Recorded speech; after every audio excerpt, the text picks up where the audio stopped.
Hi friends, welcome to Sharp Ends. Today I've got a review for you of this knife. It's called a Slayback and it's designed by Monterey Bay Knives and Ray Laconico. He is based in California, Monterey Bay, obviously, and this knife really caught my eye for a number of different reasons. I should also mention before I go on with this review that this is the second time I'm doing this review because I got some fairly insightful and critical comments on my last review, and I wanted to do this correctly and do more justice to this knife. So after a lot of thinking and conversing with some people, thank you for your comments before. This is my take 2 on this knife. So first off, I want to talk about the way this knife looks. I really like a lot of things about this. If you know anything about Ray Laconico, he has this little indent in a lot of his knives. Not all of them, but most of them. They're also usually very simple, and they've got this kind of general oval shape to the scale, but the scale itself is usually a little bit, can be different shapes. I really like the overall shape of this knife, how there's this line here in the scale that goes up and follows this blade so that there's a swoop, and then it counter swoops over here. This knife almost looks like it's playing mind games on you because it almost looks like you want to hold it this way and cut here, but it's actually reversed. The planes of the blade itself and how it's ground is really great too. It just looks amazing. I really like the symbol that he has for MBK knives here. I always think that that's very classy and understated. And I also really like this titanium clip and how it is milled out. Ray always has, or it seems like MBK, or maybe it's just Ray, always has these two little, he has this little back spacer back here and 2 screws back here and then the pivot here. So it's very easy to take apart. This is running on small little bearings, and the action is incredible and just automatic. It's great. And it, once you release the liner lock, it falls down.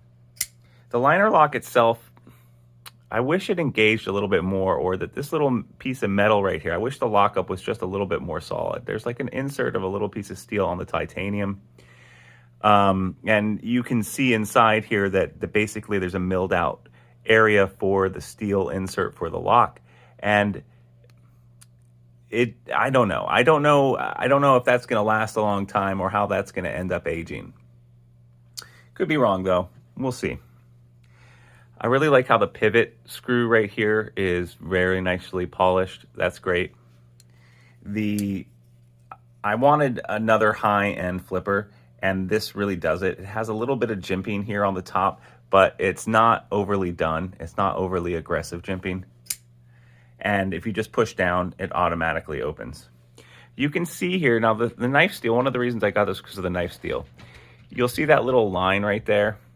And this is where I got a lot of comments because I got this messed up. I didn't know what that line was. Well, let me tell you. That's San Mai ZDP-189. This knife steel is sometimes on really high-end chef knives. Like we're talking $1,000 chef knives.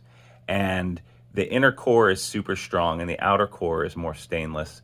And it makes for an incredibly good knife. So San Mai ZDP-189. That's why that little line is right there. And for people in the know, that means a lot to them. This knife, however, is fairly cheap.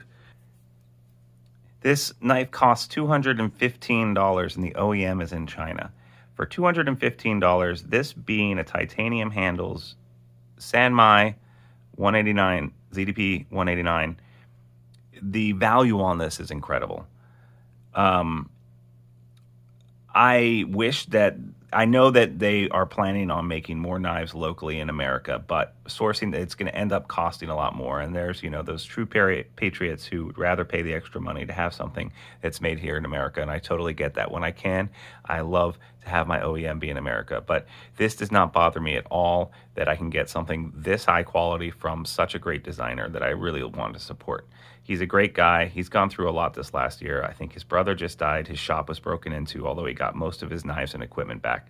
But you know, if he can make something high quality like this that is unique, has a unique shape, has a unique steel, has a unique feel to it, then I'm all about supporting him and buying his stuff. He has other famous models like the Sea Otter and a bunch of other knives that I think you should check out on his website.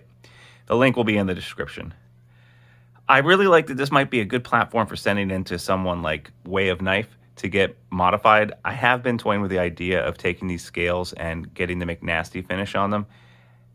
That was in my original review, and in this review, let me just say that I am tending towards thinking that I'm not going to do that anymore. I really like the understated nature of this, and if I got this finished, I might be less likely to carry it as much, whereas right now, this is a great high-end utility knife, and I feel like, you know, when I work in the shop, or if I were working in a factory that was more high-end, this might be the knife that I carry for me. I used to not think that this shape of being flat down here would be necessarily a good thing to have while I was working, but through the use of the sheep's foot on the Demco 20.5, I really realized this is actually a pretty good utilitarian shape for working in the shop. Now, you can't necessarily cut down on something too well, but as far as using the point, and because this is ZDP-189, this tip is going to stay sharp forever.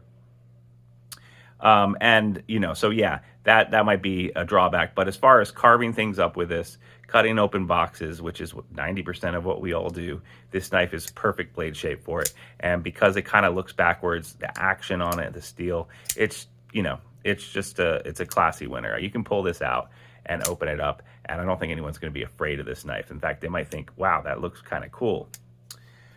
I think that's all I have for you guys today.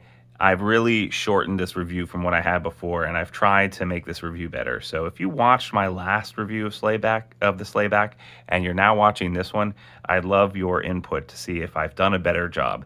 Thank you so much for educating me. I really appreciate it. If you liked what you saw today, I'd really appreciate it if you liked and subscribed. And if you didn't like what you saw today, I would love for you to tell your enemy. But whatever you do, please tell someone. Thank you so much, guys, and I will see you next time on Sharp Ends.